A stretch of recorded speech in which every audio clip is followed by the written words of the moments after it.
Hi everyone, my name's Rich, welcome to another video. Today I'm in my GBS Zero, but the video isn't actually about my Zero today, it's about the upcoming Manor Park Classics auction this weekend, where they have a GBS Zero in their live auction. I've never seen one in a live auction, only online platforms. So really excited to see that because I love this car and it's a great company.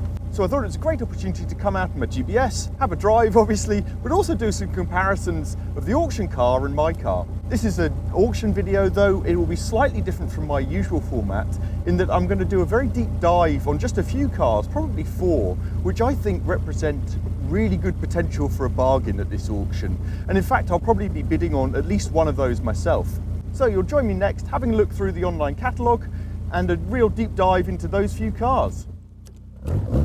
Back home and on the laptop, I'm now going to walk through some of these cars and show you in detail the ones that I've picked out as potentially being good bargains. As a reminder, this is Manor Park Classics auction, and one that I've not been to but hoping to go to in the next few months or so. It's up in Cheshire in the UK, but I want to start with this 2003 911, so it's a 996. It's a Targa, so these had the 3.6 flat 6, of course. And I'm drawn to this because it seems like remarkably good value. So estimate of 8,000 to 9,000. Of course, there's fees of 15% on top of everything. So just note that when I'm talking about prices. And this seems remarkably good value. So Targas aren't necessarily the best option of Porsche in that they're a bit heavier, they're a bit less stiff, so they probably don't handle quite as well. But the Targas, they didn't actually make nearly as many as the Carrera 2s and 4s, I don't think, in 996 version. Again, I'm not a Porsche expert, so do correct me if I'm wrong. I've still yet to own a Porsche. This seems great value. I think it is high risk because Porsches of this era cost a lot to maintain, full stop, let alone the potential problems that you might have with them. So this is quite high mileage. It's a manual, which is good. The gearbox, auto gearboxes at this time, pre kind of modern PDKs, were not that good. So manual, great. 103,000 miles. It's pretty high miles. Now, this is 2 major problems, I suppose, with the engines of this era, with the IMS bearing, the intermediate shaft bearing, and the engine, which could lead to catastrophic failures, as we probably all know. Also, the bore score issues, I think, affected 996 cars as well as 997s. So the bore score is more wear over time. The only way to really tell is to stick a camera down it and assess it. I was drawn to this car because it has had a new gearbox in 2021 at a cost of £7,000. It also had the IMS bearing done in 2023 at a cost of £4,500. It's really had very little use since 2016, looking at the MOT history. And from what I could see, it's never even had an advisory on the MOT history. So it looks good from that perspective. And, you know, I looked on Auto Trader, Targas, I couldn't find one cheaper than £16,500. That was lower mileage, admittedly, but there were higher mileage ones, which were even more expensive. So I've seen the actual video that Manor Park put out about this car, and they say that the Targa top is not working. So obviously that's why this is so cheap. It's also quite high mileage, as I said. These 3.6s are about 315 horsepower, you know, 5.5, a bit more seconds to 60. So moderately fast, but it's the handling of these cars, and I would love one. For me, the major risk here is, well, we'll take a look at the underside in a second. I think there's some real risk there with the state of it. But also, it doesn't say anything about bore score, whether that's been assessed. So that is a potential risk, even though the IMS bearing has been sorted, which is brilliant. It's not clear. And I've rung up and I'm waiting for a call back to have a look at the service history. So I think the long service intervals that Porsche recommended, I think on 997s it was 20,000 miles, but on 996s, these engines 15,000 miles. It's probably way too long.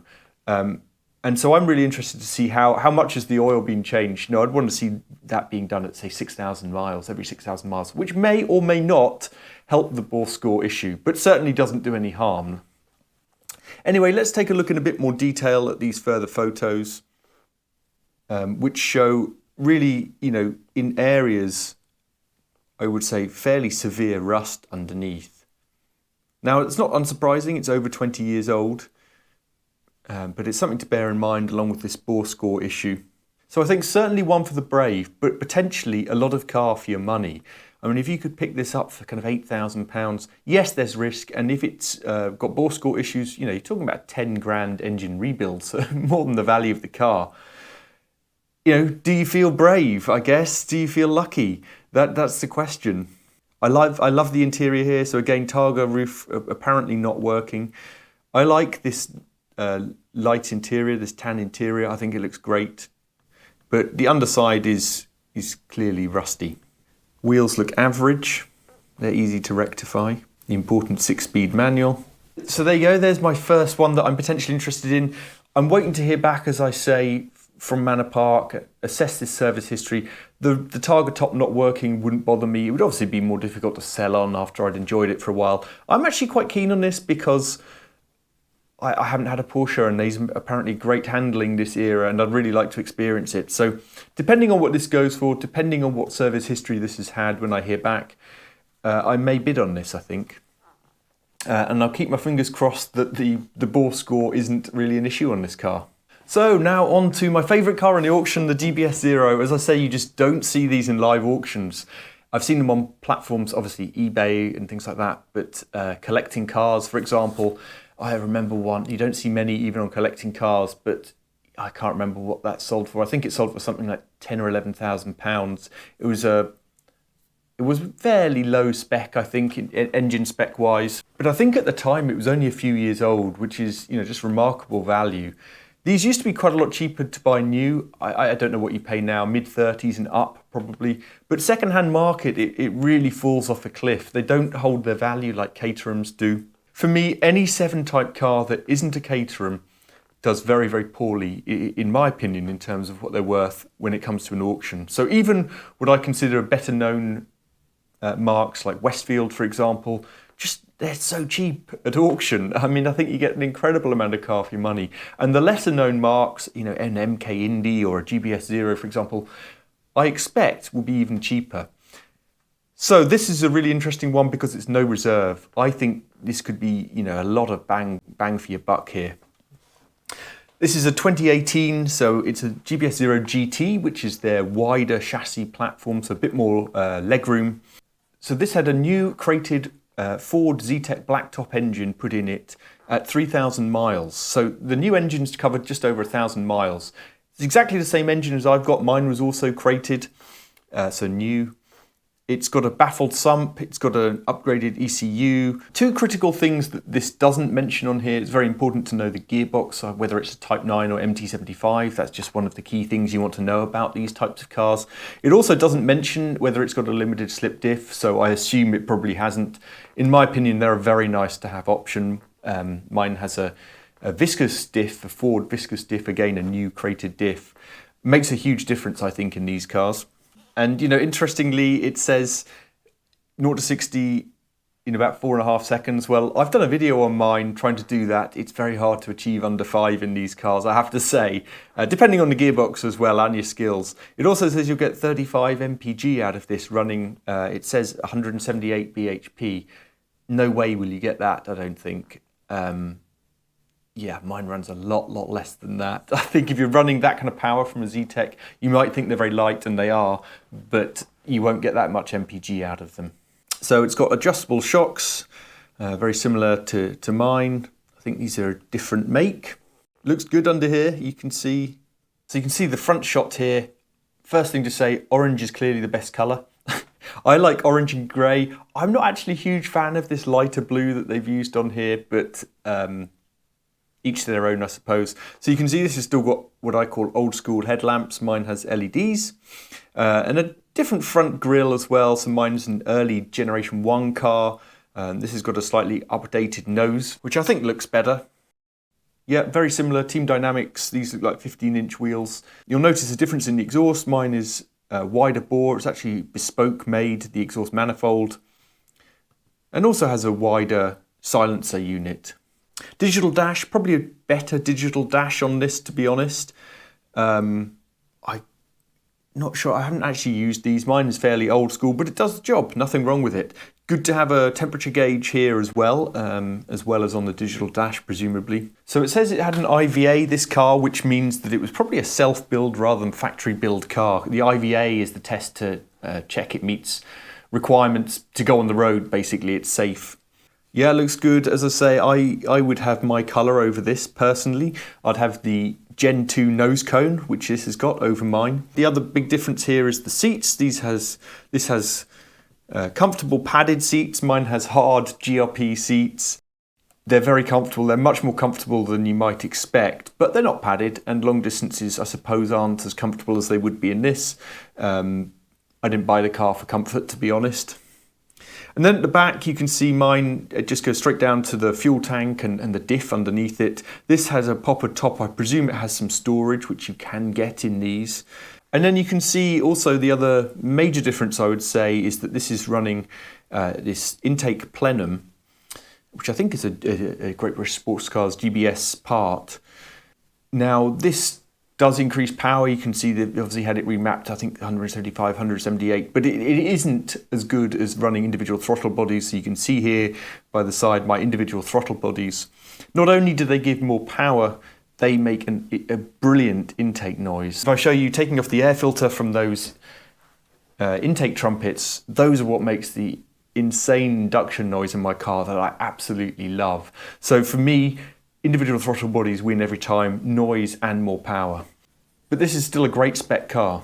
Next up, Nissan FAIRLADY. So I'm also very tempted by this car. It's certainly got some issues, but again, value for money, I think I might be tempted to bid for this. We called it the 300ZX, of course. This is a 1989 car, imported to the UK, I believe, in 1999. So quite an old car. I still think it looks brilliant for the age. Now, they're very hard to come by good ones, I find, and the ones that are good are just, I'm not prepared to spend that much money, is the brutal honesty. So this is interesting. These were, of course, a 3-litre twin-turbocharged V6 giving 300 horsepower. You know, back in the 80s, the late 80s, this version of the 300ZX came out. That's big power, 0 to 60, I think, under 5 seconds, 5-speed manual, and I think still looks great even now. This could represent quite good value. It's estimated at £6,000 to £7,000. It's a T-bar roof and it's had some modifications, so it's got aftermarket wheels. It's got a wide body kit, which I wouldn't normally go for, but I think it's subtle enough that I don't mind it. I actually think it enhances the car. It's been remapped. I'm struggling to find out details of this. I've tried ringing and I'm waiting for a call back to find out a bit more detail about recent ownership and some of the more about the modifications. Obviously do your own research on this, but the MOT history looks pretty good. It's only done 3,000 miles since 2012, which is really low. So I personally would prefer a little bit more mileage, because cars that sit unused for that long generally start to have problems. So it does say in the description of the auction house, it requires some work in some areas. And if we click on these other photographs, you can see in a bit more detail. So it's obviously got some tatty paintwork in places. I think it has a cracked lens, headlight lens, etc. So you can see some rust underneath here as I scroll through these extra photos. And I have to say, you know, credit to the auction house, some of these cars have really excellent photos. You know, this is really helpful if you're a potential buyer. You know, you can see here some significant rust. You know, not unexpected. This is a 1989 car. But yeah, quite a lot of corrosion there. But actually what I want to get to is the photos showing the paintwork. The trouble is, it is incredibly difficult to see paintwork damage and how good the bodywork is in photos. No matter how good the photos are, it just doesn't come out as well, and it's very hard to see. So I'm scrolling through here. You know, I'm not sure quite what this is meant to show. For example, some minor scratches I can see. There's definitely some scratches. You know, the difficulty is knowing how much of this will polish out. So that's on the front bonnet there. There's obviously some damage. Is that... It's hard to tell exactly what that is, but obviously the paintwork there isn't looking great. Deepish scratch there. And then I think, is this a dent here? Again, extremely difficult to tell with photographs. And this looks like, you know, damage along this is I guess the front of the bonnet lip here. And quite a few scratches. Is that a dent there? You can see here the T-bar roof. And then a very red interior. which actually looks in pretty good condition. I did notice in one of the photos, yeah, the handbrake's a bit scruffy. You can see obviously worn here. It's just age, it's an old car, and the leather trimming obviously could be better. But you know, this isn't a concours car, and these had crazy spec, and I think for the time must have looked really futuristic. Cruise control here on these side buttons and lights on these side dash controls, not on the stalks. You don't see this very often. And again, on the other side, all these controls. I mean, I love it for its quirkiness. It was a very distinctive car. Yeah, obviously quite a bit of damage along here. This looks like, is this probably bubbling rust, potentially? It's slightly difficult to tell. This is, of course, as you know, what I always say, you have to go and see these cars to get a really good idea. Stainless steel, Cobra exhaust system. The prices of these are all over the place. You know, you can find one probably in this kind of condition for this kind of money, so I think it's a fair price. But all the way up to £20,000, and they're incredibly difficult to assess because there's a mixture of UK and JDM cars. There's not a huge number of the twin turbos for sale at all. They did naturally aspirated versions as well, and smaller engines. But of the twin turbo V6, there's not that many to choose from. There's prices up to £20,000. I don't think those are probably £20,000 cars. I imagine they're potentially kind of speculative pricing. And so it's really hard to know what do these really sell for? You know, what are those 20 grand cars after they've been advertised for, 10 months and not sold? What do they actually sell for? This is always the difficulty of the second-hand car market, and particularly when cars are rare and there's not much data to gauge it on. So these aftermarket wheels, Team Dynamics wheels, which look pretty nice actually. I think they're 19s. I think there's a cracked lens, I think here. That looks like a crack in the headlight lens to me. So yeah, I think it's a little bit tatty around the edges, let's say. And the trouble is that these things, if you need to respray panels, etc., it adds up to being quite a lot of money.